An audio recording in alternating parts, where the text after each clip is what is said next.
Hi. With LG. My name is Kato. My name is Ketta. Hi, welcome. Hi. Today we are talking about our May reads, what we read in May. Because we're smart and we read. You judge us. You judge us. Don't. Also, the way we decided what to read in May was like through like a TBR mug. So we're gonna do that in not April, June too. It will be a different video, but like Yeah. check it out. It will Get be ready. right there. Anyway, let's get started with the May dogs. Love that. I read Dark Matter by Blake Crouch. You read it this month? Yes. Girl, this At month the beginning. so many things happened in May. I thought you read it like 3 months ago. So it's kind of like a thriller, but also science fiction, like in one go. I really liked it. Like I have fear of infinity, and it triggered it a bit. Yeah, I read it like years ago, and it's one of my favorite books actually. I believe I gave it like 4 or 5 stars. Also, it has like a romantic plot going on, so it's like very cute. It's very wholesome. So we have the main character, Jason, I believe is his name. Like he lives in suburbs, he has a wife and a child, and he's a professor, like science professor at the university, and like has very like chill life.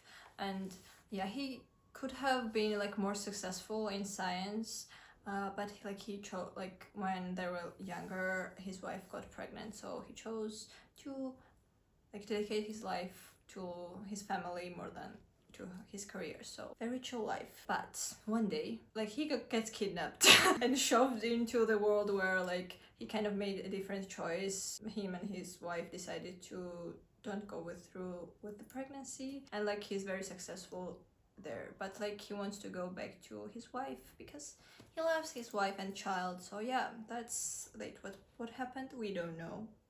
You will find out. We if do, you but read you it. don't know. I'm not gonna say anything else. I think I said too much, but whatever. Oh yeah, I finished a first book that I read that I started in April was Nightbane from Lightlark. I don't think I can give you the plot of Nightbane because that would be a little bit of a spoiler. So I'm gonna tell you about Lightlark instead. Basically, it's a different world. It's a fantasy book, and there's this island called Lightlark that is like emerges in like once in 10 years or like every year. I forgot, girl. I don't know. There are also like different kingdoms, and all the rulers. Oh, they're cursed, by the way. Yeah, they're cursed. We're following this girl called Isla or Isla, I don't know. I was listening to the audiobook sometimes and they pronounce this Isla. She's a wildling and she's a ruler of wildling, and her curse is like, their curse, wildling's curse is that they kill their lovers and they eat their hearts. Yeah, they survive on hearts. They eat human hearts. It's so interesting. And take so my heart. I don't want it. I don't think she's gonna love you though. They go to this island and there are like different games, and whoever wins, they lift up the curse. Not whoever wins. I think it's like whoever loses is just like dies, and if the ruler dies, their whole kingdom dies, and then the rest of them will be curseless. You get the point, right? There's also like a love triangle. There are also like enemies to lovers type of situation. Like there is like a dark lord and the light lord that just like, you know. Oh, by the way, I gave Nightbane 4 stars and Lightlark also 4 stars. Should we talk about the only one left by Riley Sager?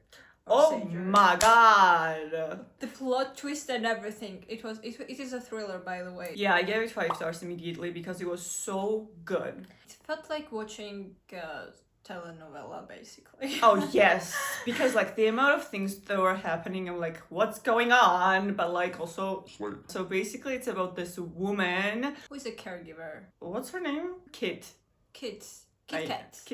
Yeah, she's a caregiver, and something happened in her life, some kind of unaliving, and yeah, she was struggling to get a new job, and then she got hired to take care of this woman who also was allegedly accused of unaliving her whole family, basically. There were no charges because there was no evidence, physical evidence. And like she is very old, like 71 or something, and like she suffered a lot of like medical problems, so she cannot like talk or move, like she can only move like left hand, I believe. Oh yeah, she wants to tell a kid the whole story of like the Yeah. unalivings and what happened. So we're following that and we are like figuring out what happened through these two. I was at a festival, like I was going to festival and I had like one chapter left, and I was like at the festival I was like, She was giving, I'm not like other girls, I'm gonna read my book, girl. There's like plot twists in every chapter, so go read it, it's really good. I read Bunny by Mona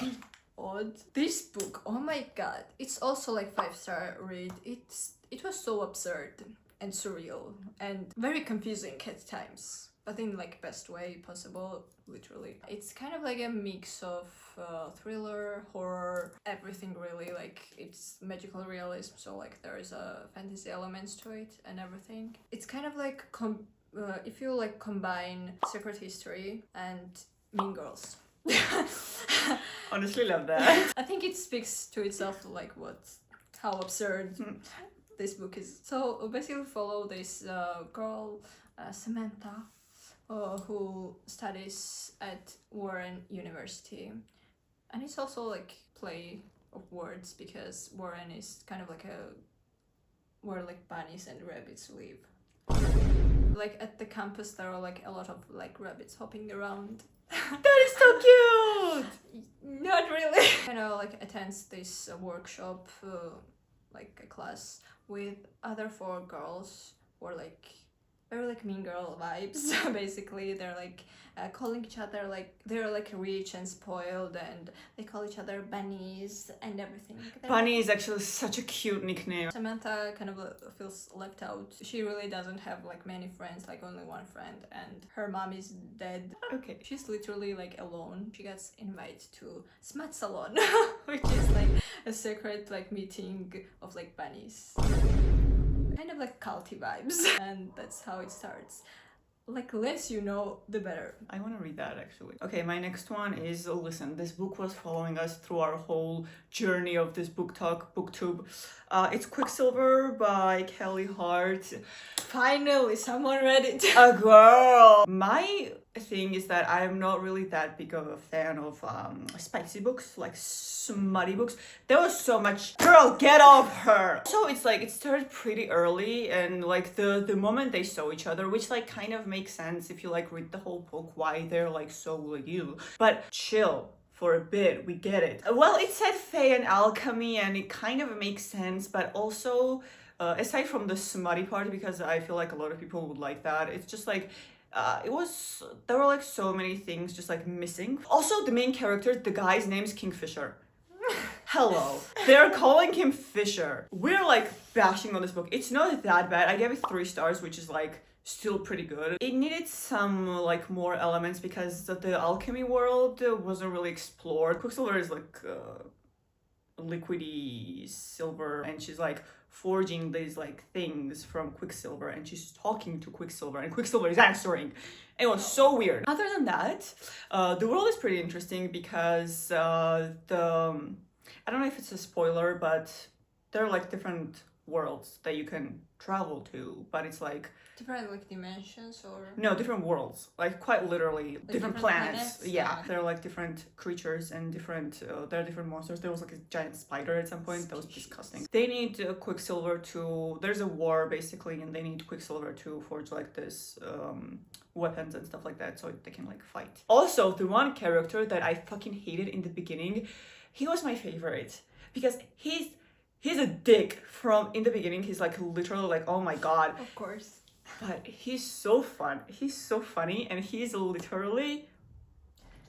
That was a plot twist. That was a very interesting plot twist of him, because you think that he's a side character, but then it's like, is he though? But I don't know, like talking to like silvers and I stuff. don't fucking know what that was about. So they need to exchange something, right? So Quicksilver is like, okay, I'm gonna make a sword, but you give us something, right? And it's like, oh, it's gonna be something that it's gonna affect the plot. But they're like, no, tell me a joke. Girl, really? A joke? This one is kind of like, I'm in the middle of reading it. It's a Sunrise on the Reaping. Oh, I wanna read that. The Hungry Games like prequel. Hungry Games. Hunger Games prequel.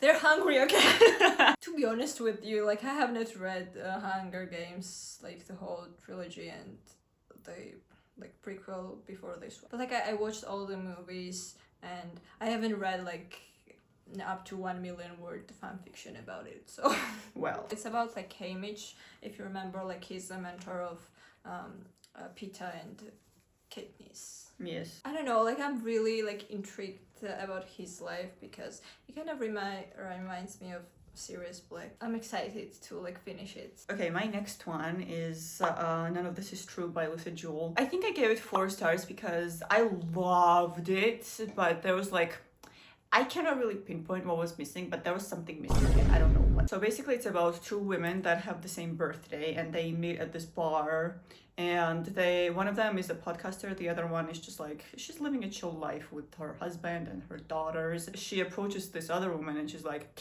hey, we have the same birthday, also my life is kind of unhinged, so I want to tell you the story of my life. So we're following these 2 women as they like this, she tells a story of her life, and then there's a podcast. And one thing is that you cannot really trust anyone in this book. Well, I think her name was Josie, the one that is telling her story. I don't think you can trust anybody from her side. I think the podcaster Alex's side is okay compared to that, but yeah, they're very sus. I mean, it's in the name, None of This Is True. So like whenever I was reading it, I was like, should I trust this person? I don't know. The one thing that I'm gonna say is that if you listen to the audiobook of this, it's so much fun because there's like they have a podcast, and every time the podcast starts, it's a little song in the beginning. There are different voices, so Alex has a different voice and Josie has a different voice, so it's like you're listening to a podcast, like quite literally. Also there are like different interviews from like the neighbors and like stuff like that from other people that you don't really know who these people are, but later on you like realize what's going on. So the interviews, even it's like the voice and the background noise, and it's just like it's very immersive when you're listening to the audiobook because it's like it looks like a transcript of a podcast and of the interview on the pages. It's like Stephanie Sue podcast, but like in the book. One last book that I'm reading right now is Good Omens by Neil Gaiman and Terry Pratchett. It's about like a second coming of Satan. There's a Satan, okay? And it's a child. A child. No. We are following an angel and a demon. They might be gay. I love them. Oh my god. Also, I love the trope of like one of them being like the cutesy little sunshine and the other one is quite literally a demon. Anyway, thank you for watching. Please let us know what you read in May. I'm talking to ghosts. Bye.